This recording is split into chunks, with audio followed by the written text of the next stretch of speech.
এই ইফতারি সম্পর্কে নবীজি বলেছেন, মান ফাত্তারা ফীহি সাইমান কানা লাহু মাগফিরাতুল লিযুনুবিহি ওয়া ইতকু রাকাবাতিহি মিনান নার।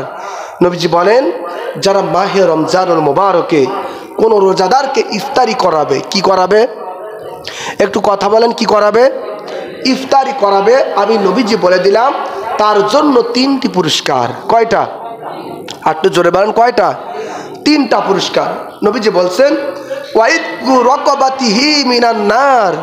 তার প্রথম নাম্বার পুরস্কার হলো আল্লাহ পাক তাকে ভালোবেসে পছন্দ করে তাকে কিয়ামতের ময়দানে জাহান্নামের আগুন থেকে বাঁচিয়ে দিবেন। সুবহানাল্লাহ। পুরস্কারটা কম না বেশি? মর্যাদা দিকতে কম না বেশি? এই একটা পুরস্কার লাগলে আর কোনো প্রয়োজন আছে? সবাই তো চায় জাহান্নাম থেকে বেঁচে জান্নাতে যেতে, ঠিক কি না? কিন্তু নবীজি বলেছেন, রোজাদার তোমার জন্য শুধু একটা পুরস্কার নয়, জাহান্নাম থেকে বাঁচিয়ে দিলেই তো এনাফ হয়ে যায়, তারপরেও একটা নয় আরো 2টা পিছনে রয়েছে। সুবহানাল্লাহ। আর 2টা কি? নবীজি বলছেন,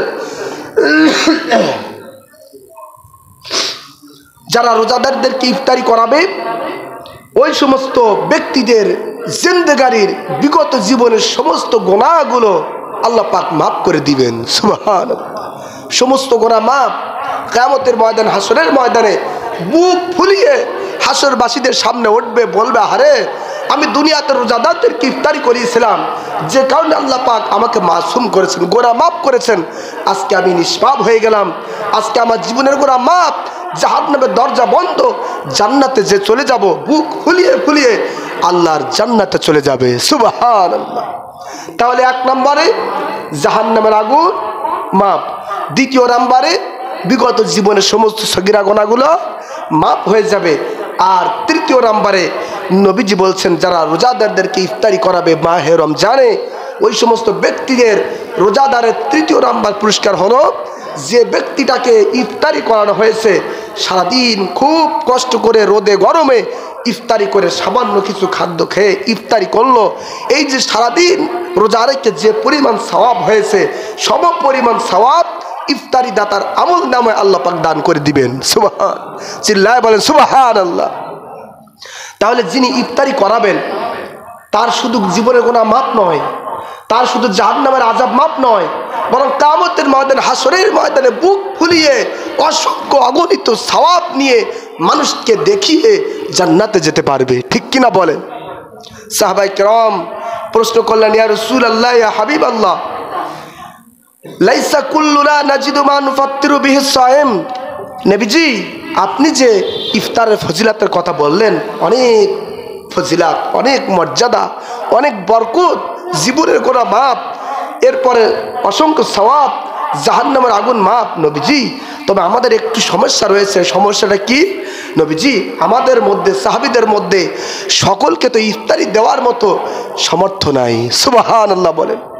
আচ্ছা বলেন, আমরা যারা রয়েছে আমাদের কি সকলের ইফতারি দেওয়ার মতো সামর্থ্য আছে? একটা ইফতারি দিতে হলে বর্তমান সময়ে কমপক্ষে 5-7 হাজার টাকা খরচ হয়, ঠিক কিনা বলেন? কিন্তু যার সংসারই চলে না, সে কিভাবে 7,000 টাকা দিয়ে ইফতারি দিবে? সুতরাং এই জামানায়ও যেমন সকলের সামর্থ্য নাই, অনুরূপভাবে নবীজির জামানার মধ্যেও সাহাবীদের মন ছিল, কিন্তু আর্থিক সামর্থ্য অনেকের ছিল না। নবীজির কাছে প্রশ্ন বললেন, ইয়া রাসূলুল্লাহ, ইয়া হাবিবাল্লাহ, সকলের তো সামর্থ্য নাই, আমরা কি করব? নবীজি চমৎকার করে ওই জামানার সাহাবী এবং আমাদের বর্তমান সময়ের উম্মতদের কথা বিবেচনা করে সুন্দর একটি ডিসিশন, সুন্দর একটি সমাধান নবীজি এমনভাবে দিয়েছেন যাতে ইফতারি দিতে কোনো ছোট হোক, বড় হোক, ধনী হোক, গরিব হোক, কোনো বান্দা বান্দি যেন কেউ মাহরুম না হয়ে যায়। সুবহানাল্লাহ। নবীজি বললেন, ফাকালা রাসূলুল্লাহি সাল্লাল্লাহু আলাইহি ওয়াসাল্লাম, ইয়াতিল্লাহু হাযাস সাওয়াব মান ফাত্তারা সাইমান আলা মাসাকাতি লাবানিন আও তামারিন আও শারবাতিন মিম্মা। বলেন সুবহানাল্লাহ। নবীজি বললেন, আমার উম্মতেরা আফসোস করো না, কষ্ট পেও না, সম্পদ দেওয়ার মালিক সম্পদ না দেওয়ার মালিকও আল্লাহ পাক। সুতরাং যাদেরকে সম্পদ দিয়েছে আল্লাহ পাক তাদেরকে ভালোবেসে দিয়েছে, তোমাকে সম্পদ দেই নাই এজন্য তুমি আফসোস করো না, হয়তোবা এর চেয়ে বিনিময়ে তুমি অন্য কিছু ভালো পেয়ে যাবা, আফসোস করো না। আমি নবী হচ্ছি দয়ার নবীজি, মায়ার নবীজি, রহমাতুল্লিল আলামিন নবীজি। আমি গরিবের দরদ যেমন বুঝি, আমি ধনীদের দরদও তেমন বুঝি। আমি সবটাকে মেনটেন করে দেওয়ার তৌফিক আল্লাহ পাক আমি নবীকে দিয়েছেন। শোনো আমার গরিব সাহাবীরা, আমার গরিব উম্মতেরা, শোনো তোমাদের জন্য সুসংবাদ। যারা অসহায়, যারা দারিদ্র, যারা গরিব, 7,000 দিয়ে টাকা দিয়ে তোমার ইফতারির প্রয়োজন নাই, তুমি যদি সামান্য পরিমাণ 1 পেয়ালা দুধ, একটি মাত্র খেজুর, সামান্য 1 পেয়ালা পানি দিয়া কোনো রোজাদারকে তুমি যদি ইফতারি করাও, তুমিও ধনীর মতো 7,000 টাকা দিয়া যে সওয়াব পাবে, তুমিও সামান্য কিছু ইফতারি দিয়া রোজাদারদেরকে ইফতারি করার কারণে তুমিও সেই একই মর্যাদা পেয়ে যাবে। চিল্লায় বলেন সুবহানাল্লাহ, আরো জোরে বলেন সুবহানাল্লাহ।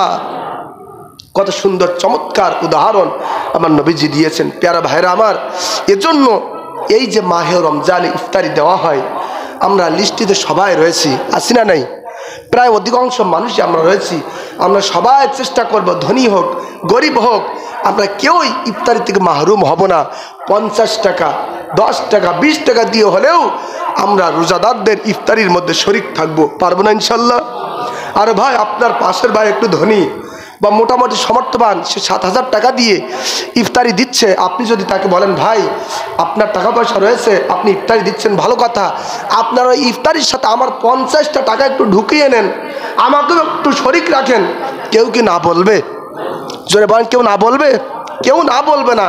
এর জন্য আমার গরিব মুসল্লি বাবারা, ভাইরা, আমি আপনাদেরকে উদাত্ত আহ্বান করব। এমনকি আমার যুবক ভাইরা, কত টাকাও তো অনেকভাবে নষ্ট হয়ে যায়, আপনাদের প্রতি আহ্বান করব, অনেক কিছু খেয়ে ফেললে টাকা নষ্ট হয়ে যায়। আপনার ভাইয়ের সাথে, আপনার বাবার সাথে, পাড়ার প্রতিবেশীর সাথে ইফতারির জন্য আপনি 10 টাকা দিয়ে হলেও শরিক হবেন, যাতে নবীজির হাদিস মোতাবেক ইফতারি থেকে আমরা যেন কেউই মাহরুম না হই। পারবো তো ইনশাল্লাহ? আল্লাহ পাক যেন আমাদের সকলকে তৌফিক দান করেন, বলেন আল্লাহুম্মা আমিন।